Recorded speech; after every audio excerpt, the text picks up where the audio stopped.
남유다 왕이었던 요시야의 아들 여호야킴이라고 언급하고 있는데 유다의 마지막 왕은 시드기야입니다.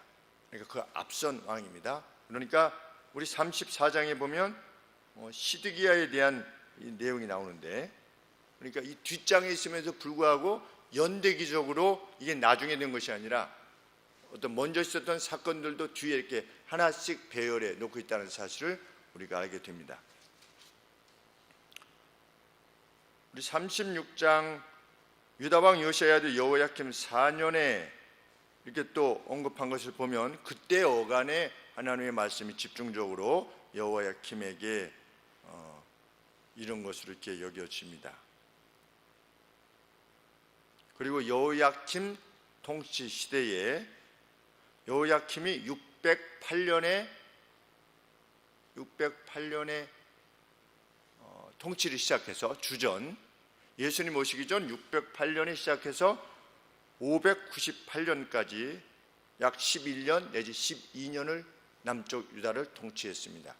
그런데 608년에 시작했는데 606년에 1차 침공이 있었습니다. 느부갓네살. 그러니까 608, 7, 6 정도 되면 한 3년, 4년 이 정도에 이 말씀이 정확하게 언제 왔는지는 알 수 없지만 여호야킴 때 이런 것을 보면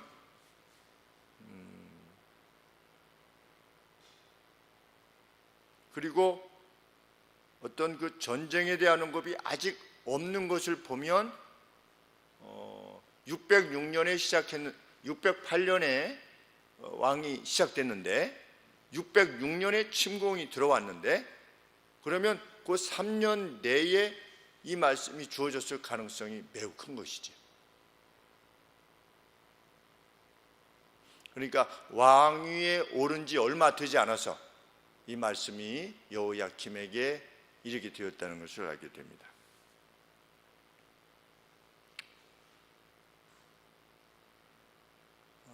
하나님으로부터의 어떻게 보면 최후의 통첩인 것이죠.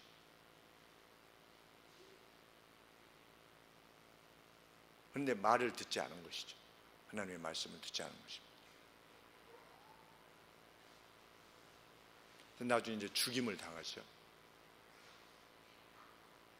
하나님께서 예레미야에게 말씀하십니다. 무엇을 말씀하십니까? 레갑 족속의 집으로 가서 어떻게 해라? 그들을 데려다가 여호와의 전 안에 있는 어떤 방, 여러 방들이 있는데 그 방 중에 하나로 들어가서 어떻게 해라? 그들에게 마실 포도주를 주라. 이렇게 하나님께서 명령하십니다. 그 레갑이라고 하는 사람은 누구냐? 레갑은 어떤 그러니까 겐 족속이라고 하는 어떤 그 겐 족속이라고 하는 족속이 있었는데 그 겐 족속이 누구에 해당되는 거냐면 모세의 장인. 그렇죠? 우리 출애굽할 때 모세의 장인이 있지 않습니까? 모세의 장인의 족속입니다. 겐 족속이. 그런데 그 겐 족속으로부터 이 레갑 족속이 어떤 패밀리가 하나 나온 겁니다.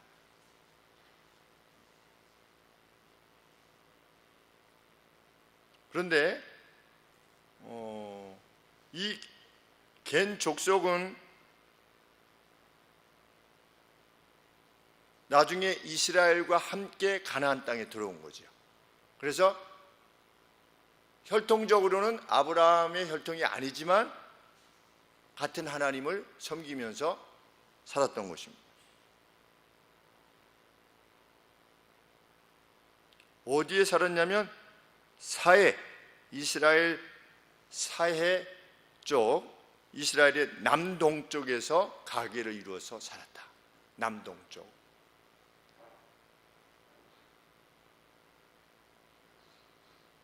다음부터는 좀 지도를 여기다 해놓고 말씀을 드리면 더 좋을 것 같긴 합니다. 다음부터 그러도록 노력해 보겠습니다.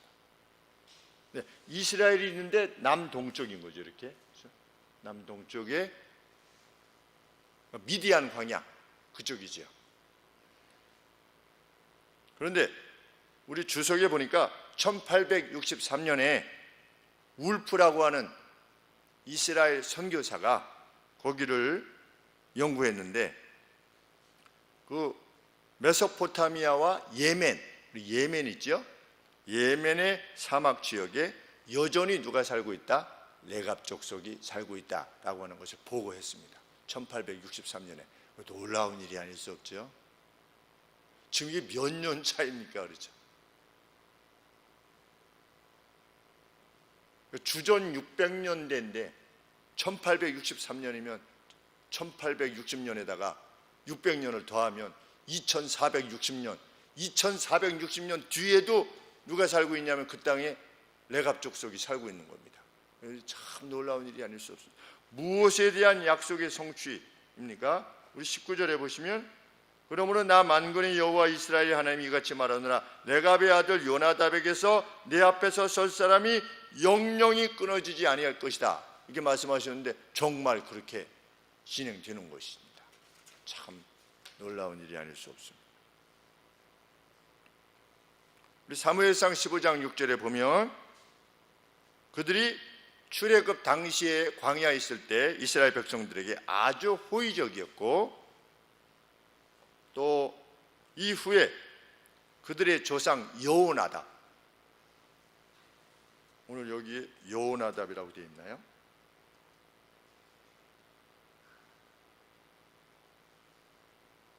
요나답이라고 되어 있네요. 그렇죠? 네,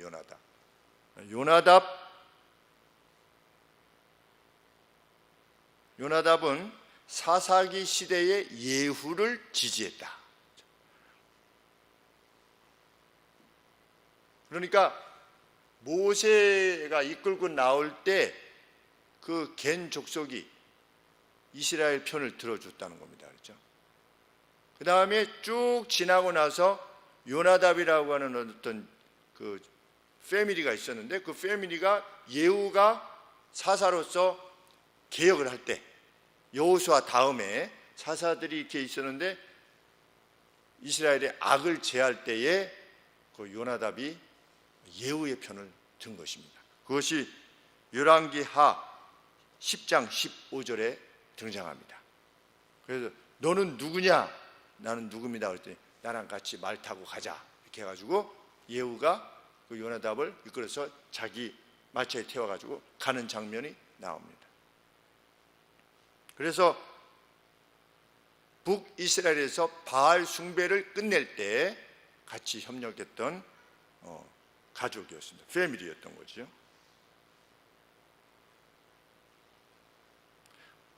그 겐 족속인 그 요나답의 패밀리에서부터 나왔던 그 자손들이 모아다가 지금 여호와의 전에 방으로 데리고 가라, 이렇게 한 겁니다. 그러면 요나답하고 지금 예레미야가 데리고 간 그 후손들 사이에는 300년의 어떤 기간이 흐른 겁니다. 요나답이 패밀리를 이루고 이후에 300년이 지난 상태입니다. 요 사람들을 하나님의 전에 데리고 들어간 것이죠. 그래서 3절 말씀에 보면 그들을 데리고 들어간 겁니다. 온 족속을 데리고 4절 말씀에 여호와의 집에 이르러 익다리아의 아들 하나님의 사람 하나님의 아들들의 방에 들인 겁니다. 드리고 나서 그들 앞에 포도주로 가득 찬 사발과 또 잔을 놓고서 포도주를 마시라, 이렇게. 마실 것이라고 생각했겠습니까? 안 했겠습니까? 안 했겠죠. 안 마실 것을 알면서도 하나님이 그렇게 명하신 것이고, 예레미야도 마찬가지인 겁니다.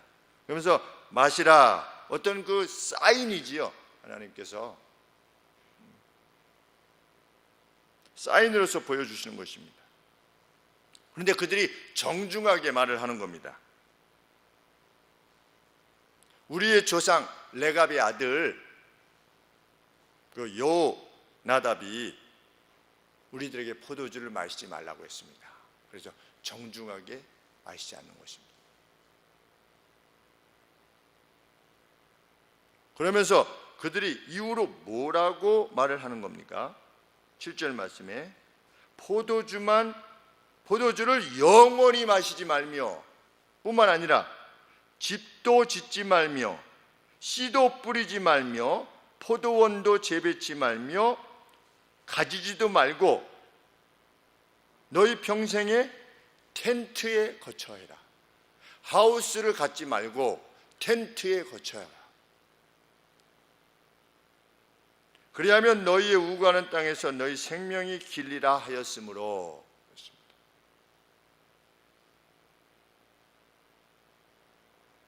레갑이 뭐라고 지시한 겁니까?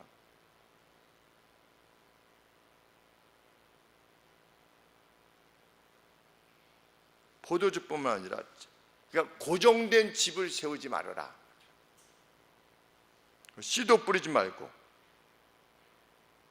단지 텐트 안에서 거해서 살아라.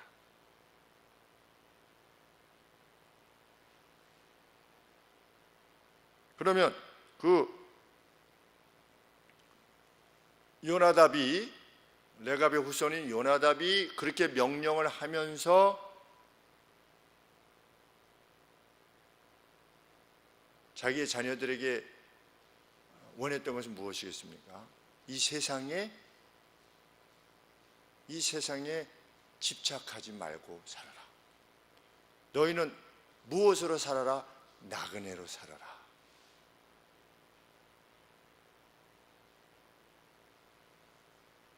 유목민의 삶이 지닐 수밖에 없는 삶의 단순함을 추구하면서 살아라.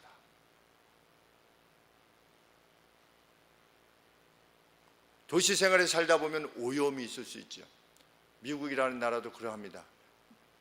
뭐 시카고, 무슨 LA, 뉴욕 이런 데는 다 멜팅 팟이라고 합니다. 용광로다. 쉽게 이야기하면 말이 용광로지 꿀꿀이 주가 같다는 겁니다. 그냥 세상에 온갖 잡탕이 거기에 다 들어온 거죠. 온갖 악한 것도 들어오고 범죄가 많지 않습니까? 도시라고 하는 것 자체가 지닐 수밖에 없는 그런 어떤 악, 이것으로부터 자유하기를 원했던 겁니다. 너희는 도시에서 살지 말라는 거죠. 내 자손들아, 너는 도시에서 살지 말아라. 집을 짓고 살지 말아라. 포도원을 지니려면 정착하는 거 아니겠습니까? 정착해서 살지 마. 너희는 나그네로서 살아라고 하는 겁니다.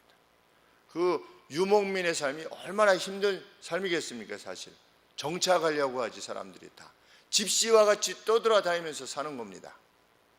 일정한 거처가 없이 말이 유목민이 뭐 이렇게 무슨 뭐 양떼 기른다고 하는 것이지 계속 옮겨가면서 풀을 따라서 옮겨갈 수밖에 없는 우리 저 몽골 게르라고 그러나요? 이렇게 된 거를. 근데 그 삶을 보세요. 그냥 풀 게르. 소똥 똥 거두다가 이렇게 태워가지고서 뭐 해먹고, 짜내는 것은 밀크, 그렇죠? 젖 짜가지고서 먹는 거, 뭐 치즈, 차, 뭐 이런 거밖에 없어요. 다른 그 사람들이 무엇을 탐내고 이럴 만한 것이 없는 거죠. 너희는 그러한 삶을 살아라. 왜? 그것이 하나님 앞에 그것이 그렇게 살면 하나님 앞에 가까워지는 것은 아닌지 몰라도 어떤 유혹으로부터 자유할 수 있다는 거죠. 그것이.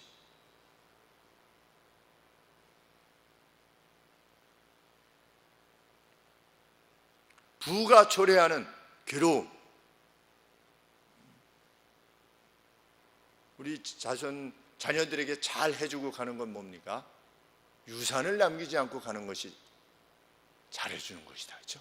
유산을 남기고 가면 반드시 싸움이 발생하지 않습니까? 웬만하면, 정말 신앙의 집안이 아니면 웬만하면 막 싸움이 발생하지. 왜 저기는 1,000,000원을 더 줬느니, 왜 나는 덜 줬느니, 왜 오빠한테는 집을 주고 나는 한 5,000,000 원밖에 안 줬냐니, 이런 것 때문에 그냥 싸움이 벌어질 수밖에 없습니다.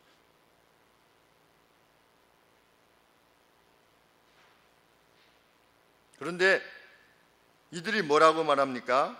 우리는 8절 말씀에 우리가 레갑의 아들이 아니라 레갑의 어떤 후손인 거죠. 우리 선조 요나답의 우리에게 행한 모든 말을 순종하여 우리와 우리 아내가 자녀가 평생의 포도주를 아니하며 거처할 집도 짓지 아니하였고 포도원이나 밭이나 심지어는 종자조차도 가지지 아니하였다. 어떤 씨를 위한 혹시나 하는 그런 종자조차도 가지지 아니하였다. 참 얼마나 멋진 후손인지 알 수 없습니다. 그 조상이 뜻했던 바가 무엇인가를 알았던 것이지요. 그래서 우리는 이 조상이 신앙의 조상인 이 요나답이 우리에게 요청했던 그 정신이 무엇인가를 알아서 우리는 300년 동안 계속해서 이래 왔습니다 라고 지금 예레미야에게 말하고 있는 겁니다. 우리 자손들이 이렇게 되기를 원합니다. 300년 뒤에 우리의 자손이 우리 할아버지께서, 우리 김희승 할아버지께서 300년 전에 이렇게 말씀하셔서 우리가 그 말씀을 지금 따르고 있습니다. 얼마나 그게 영광이 될까 이런 생각이 듭니다.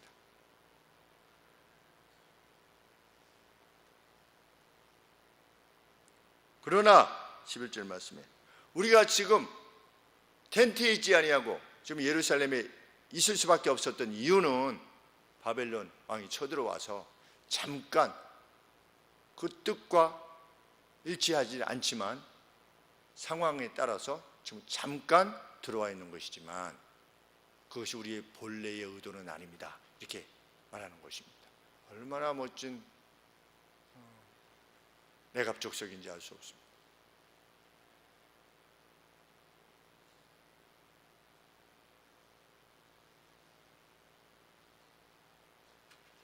무려 그렇게 300년을 살았습니다. 집 없이.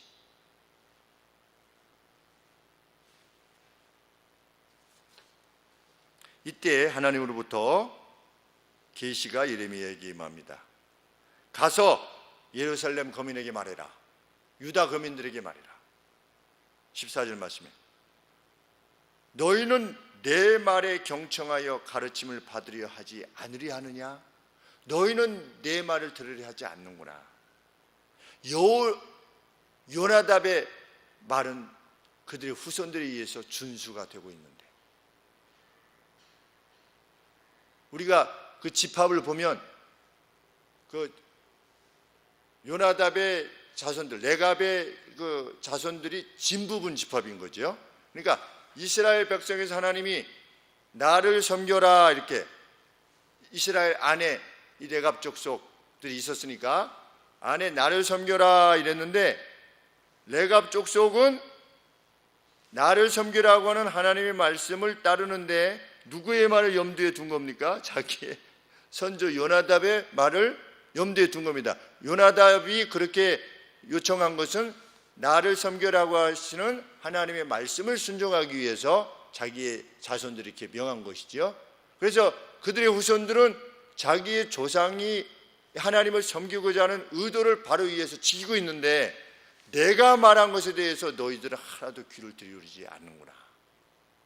그들은 이방인 족속인데도 불구하고 하나님의 말씀을 따르고 있는데 내 말을 따르고 있는데 그들의 조상의 말을 따르고 있는데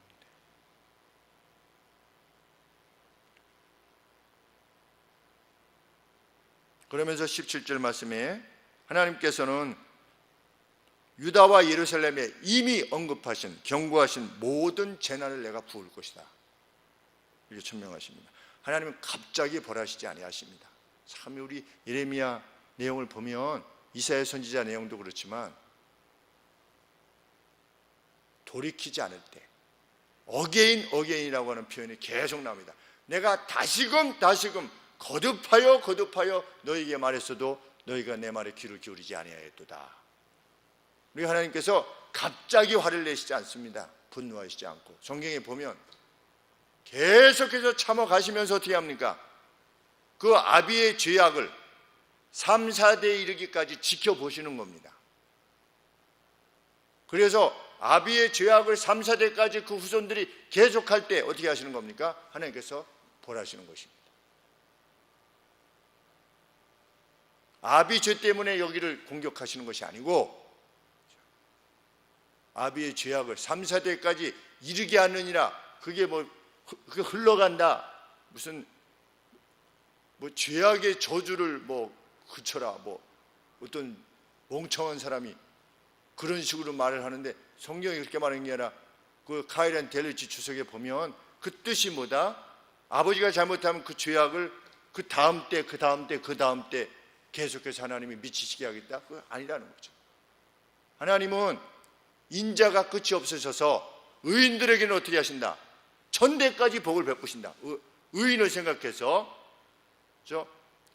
솔로몬이 그랬지만 다윗을 생각하셔서 솔로몬의 때 그러시지 않습니까? 그런데 어떤 악인이 죄를 범해 가지고 그 다음 사람이 대신 벌을 받는 아비 때문에 그 손자 때가 벌을 받는지 성경에 그런 게 없어요. 찾아보시면 말씀해 주셔도 돼요. 성경에 그런 게 없습니다. 아버지가 심포들을 먹었다고 해가지고 아들이 이가 시다고 할 수 있느냐? 그거 불가능한 거죠. 하나님께서는 자비하심이 천대까지 인애가 끝이 없으셔서 아비의 죄악을 3, 4대까지 지켜보시는 거예요. 회개하기를, 그렇죠? 돌아서기를 해서 계속 하는데 어쩔 수 없이 진노하시는 거죠. 이스라엘이 그렇지 않았습니까? 계속해서 예레미야 선지자가 말씀하실 때 너희는 출애굽할 때부터 지금까지 항상 나를 떠났다 이렇게 말씀하셨습니다. 약 800년간을.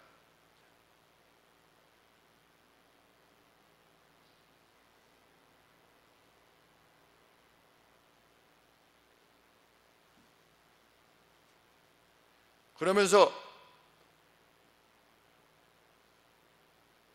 하나님께서 레갑 족속을 향해서 말씀하시는 거죠. 19절에 직접 말씀하십니다. 레갑의 아들 요나답에게서 내 앞에서 설 사람이 끊어지지 아니할 것이다. 유다의 멸망에 있어서조차, 지금 유다가 멸망하는 거잖아요. 유다가 멸망하고 있는 데서도 여호와께서 그들을 인정하신다는 거죠. 의인은 어떻게 한다? 여호와께서 인정하신다. 시편 1편 말씀이죠. 의인의 길은 여호와께서 인정하신다. 유다의 멸망에서조차 하나님의 약속은 무엇입니까? 보이는 세상에 집착하지 말 것을 명한 그들의 선진의 명령에 충성스러웠던 그들을 하나님께서 지키실 것이다. 그래서 나를 섬길 이들이 그들로부터 끊어지지 않게 하실 것이다. 그래서 약 한 2400년 이상 되는 때에도 아직도 거기 있는데 그들이 섬기는지 안 섬기는지는 잘 모르겠지만 대대로 하나님을 섬기도록 하시겠다 이렇게 약속하시는 겁니다. 하나님께서는 포로됨 중에 있었던 누구를 그렇게 돌아보셨습니까? 다니엘을 돌아보셨죠. 그렇죠? 여호야킴 때 느부갓네살이 와가지고서 다니엘을 사로잡아 간 겁니다. 다니엘의 세 친구까지 주전 606년에 사로잡아 간 겁니다. 그런데 포로되어 갔지만 어떻게 되는 겁니까? 하나님의 뜻에 순종하기를 원했던 다니엘도 가서 뭐 했습니까? 제일 처음에 우리 다니엘서의 언급에 보면 고기를 먹지 않았죠. 그렇죠? 포도주도 마시지 아니하고 채소만 다오. 고기 먹어도 되죠. 그게 고기 먹는다는 게 포도주 불법적인 것이 아닙니다. 그럼에도 불구하고 자신을 삼가는 것입니다. 그 정신이 있는 사람, 하나님의 사람이지. 우리 포도주 먹고 마시고 이스라엘 사람들 포도주 마셨으니까. 그리고 집도 가지고 집 갖는 게 무슨 불법입니까? 그렇죠? 그리고 과수원 씨 뿌리고 이게 무슨 불법이에요? 그런데도 그것조차도 어떻게 했다? 그것이 자신들의 마음을 빼앗을까 봐 이 땅에서 어떤 육적인 본능적인 욕구를 추구하다 보면 하나님이 원하시는 것을 행하지 못할까 봐, 그것을 놓칠까 봐, 그 원시하는 눈을, 하늘의 예루살렘을 바라보는 그 눈을 잃어버릴까 봐 그런 것들을 다 어떻게 한 겁니까? 포기한 것입니다. 그 사람이 누구냐? 그 사람이 하나님의 사람입니다.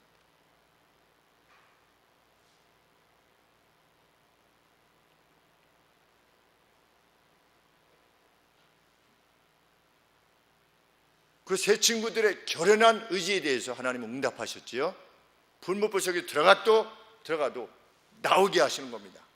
머리카락 하나 상하지 아니하고 나오게 하셨던 그 영광을 보는 거죠. 언제 하나님의 놀라운 영광과 능력을 보느냐? 하나님의 뜻에 내가 죽으면 죽으리라고 하는 충성을 보일 때 하나님의 이적적인 역사를 보게 되지요. 이것은 인간적으로 보면 도저히 내 모든 것을 포기하는 것이다 라고 생각이 들어도 하나님이 원하신 것이 분명하다면 그 길을 가면 그때 하나님의 역사를 보는 것입니다. 죄수만 먹어도 그렇죠. 불 속에 이글거리는 불 속에 들어가도, 던진 사람이 타 죽는 그러한 불 속에 들어가도 하나님이 지키신다. 그런 이적적인 역사를 보게 하시는 거죠. 어떨 때는 순교를 통해서도 영광을 받으십니다. 하나님이 이걸로서도 영광을 받으시고 순교를 통해서도 영광을 받으십니다. 그것이 하나님의 전능이죠. 그렇죠?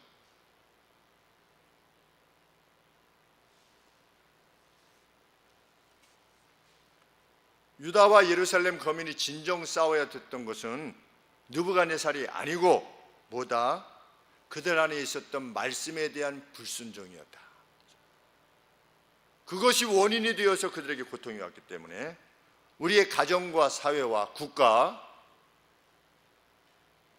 정작 문제가 되는 것은 북한의 핵이 아니고 우리 신앙적인 입장에서 북한의 핵이 아닙니다.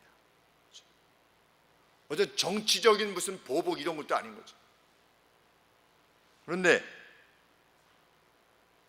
그 안에 거하여 살고 있는 이들이 창조주께서 원하시는 그 가치를 따라 살고 있느냐, 이것이 그 가정과 사회와 국가의 존망을 결정한다고 성경은 가르치는 겁니다.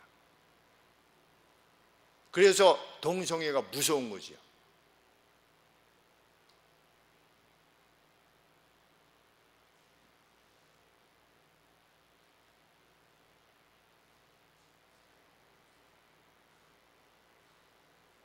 우리는 유다의 지극한 타락 가운데서도, 지금 유다는 어떻습니까? 유다와 예루살렘 거민들은 지극한 타락 가운데 있지 않습니까? 그런데 그 가운데서도 레갑 족속은 남은 자입니다. 성경에서 말하는 남은 자. 엘리야가 저를 죽여주시옵소서, 한 200년 전에, 한 20, 30년 전에 이렇게 말하지 않았습니까? 이때보다도 차라리 죽여주시옵소서, 하나님의 말씀을 따르는 사람은 이제 하나도 안 남았습니다. 그렇게 했을 때 하나님이 내가 바알에게 무릎을 꿇지 아니한 7천을 남겨둘 것이다 라고 했는데, 그런 부류에 다 타락하였지만 그 가운데서도 하나님의 말씀을 부정하여 쫓고자 하는 이들을 남겨두신다고 약속하셨는데, 레갑 족속 같은 이들인 거죠. 우리는 그렇게 되기를 원하는 것입니다. 뭐 한국 교회가 어떤지 저랬는데, 근데 제 주변에 있는 교회 목사님들은 이런 분들 많이 있어요, 아직. 그래서 희망은 아직 큽니다.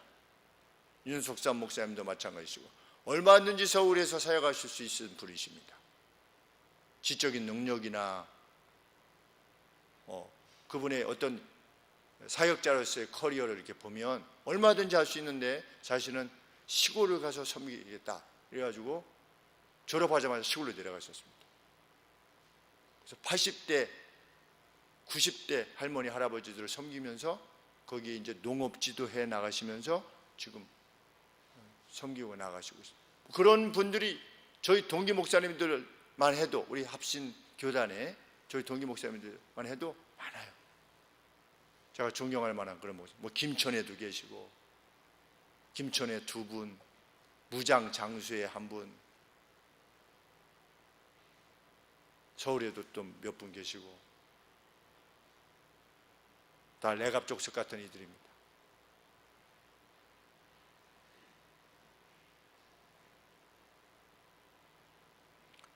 우리는 이렇게 깨닫게 됩니다. 합법적인 즐거움들까지도 절제하며 살아갈 수 있을 만큼 우리가 여기의 삶을 나그네로서의 삶으로 인식할 수 있게 되기를. 순례자의 길 우리가 간다. 그런 사람은 잃을 것을 두려워하지 않는 겁니다. 그것이 건강이든 그것이 돈이든 지위든 이거 잃어버리면 어떻게 하나, 이런 두려움 없이 일생을 사는 겁니다. 다 놓고 갈 건데요. 은혜히 말씀드리지만 미국에서 공부할 때 이제 다른 유학했던 목사님들이 이제 떠나시면서 다 남겨둔 그것들 다 집에다 채우면 구색 맞는 게 하나도 없는 거죠, 그렇죠? 냉장고는 여기 다 까지고 피아노도 110년 된 피아노 막 줄 끊어진 거 뒤에 녹슬어 가지고 막 그런 거 그거 드느라고 아주 정말 힘들었는데 무거워가지고 지금도 생각해 보면. 그리고 돌아올 때 그거 다 가져오지 않지, 그냥 누가 가지실래요? 이래가지고 이렇게 다, 그게 뭡니까? 그게 나그네 생이니까. 돌아갈 거니까, 한국으로 돌아갈 거니까 내가 거기 있는 동안 뭘 가지고 어떻게 살아도 뭘 입던 뭘 먹던 그거 관계없이 그냥 살다가 번양에 돌아오는 것이지.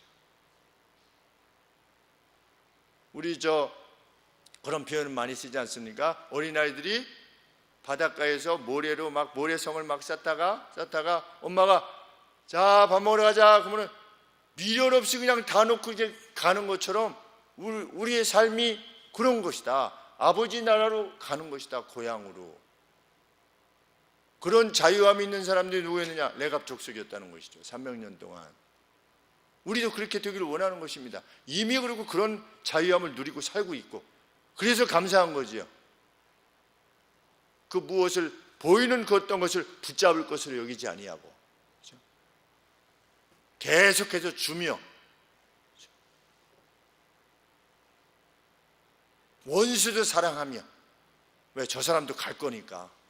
그렇죠? 원수가 생기면 어떻습니까? 어떻게 하면 용서할 수 있습니까? 저 사람도 갈 거다, 이렇게 그걸 알면 그거 다 용서가 됩니다. 정말로. 저 사람도 늙는다, 이렇게. 그렇죠? 저 사람도 이내 고향으로 간다, 이렇게 생각하면 용서 안 될 사람이 없는 것입니다. 그리고 그 누군가의 잘못에 대해서 이렇게 원수져 가지고 원수를 갚아보겠다고 그렇게들 하는지 참 이해가 안 됩니다. 정말. 자기들은 평생 살 것 같습니까? 한 20년 내로 다 갈 건데, 세상 떠날 건데.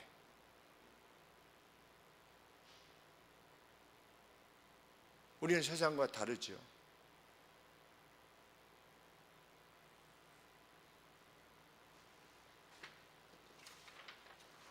레갑 족속의 마지막 말이 귀에 이렇게 더 감동이 됩니다.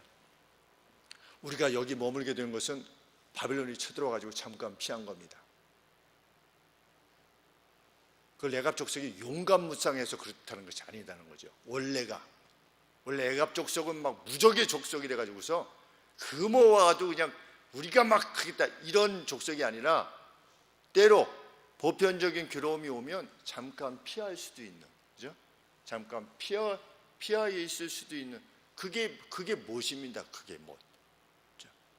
본질적으로 그 사람은 그냥 사납기가 그냥 결단하는 사람이 이게 아니고, 우리가 보편적으로 다 똑같은 이들인데도 불구하고 뱀같이 지혜롭고 참 비둘기같이 순결했던, 그렇죠? 본질을 추구함에 있어서는 비둘기같이 순결하기를 원했지만 참 어떤 그 어려움들이 올 때는 참 뱀같이 지혜로웠던 그들의 삶을 하나님께서 높이셨습니다. 우리가 그렇게 살 수 있게 되기를 원합니다. 세상은 우리가 레갑 족속이라는 것을 봐야 되는 거죠. 세상은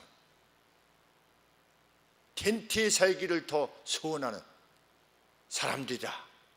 집이 아니라 라고 하는 것을 세상에 알림으로 저들은 뭘 바라보고 있는 것인가 라고 하게 할 수 있는 그러한 거룩한 이들로 함께 살아가기를 소원합니다. 기도하겠습니다. 귀하신 아버지, 우리 심령에 세상의 욕심으로부터의 자유함을 허락해 주셔서 진실로 감사를 드리옵나이다. 우리는 그러하기에 아무것도 두려워하지 않으려 하며 그 누구에 대해서도 불만을 지니지 않고 분노를 지니지 않는 인생을 살게 되었습니다. 하나님이 주시는 그 평안 가운데 살게 되었으며 우리 자신들이 받은 은혜가 얼마나 큰 것인가를 마음껏 누리며 오늘을 살게 되었습니다. 이것은 하나님께서 우리에게 알려주신 것이며 우리들 안에서 나온 것이 아니라 아버지께서 우리에게 알려주신 것이라는 것을 저희들은 확신합니다. 그렇기에 무지했던 저희들을 일깨워 주셔서 영의 눈을 열게 하시고 그것을 보게 하신 하나님께 감사와 영광을 돌리옵나이다. 저희들이 거할 곳 새 예루살렘을 향하여 우리들이 함께 나아가고 있음을 잠시도 잊지 않는 저희들 되게 하여 주시옵소서. 그 발걸음이 흥겨운 것이 되게 하여 주시옵소서. 거칠지만 기꺼이 걸어가는 길이 되게 하여 주시옵소서. 많이 사랑하게 하여 주시옵소서. 예수님의 이름으로 기도합나이다.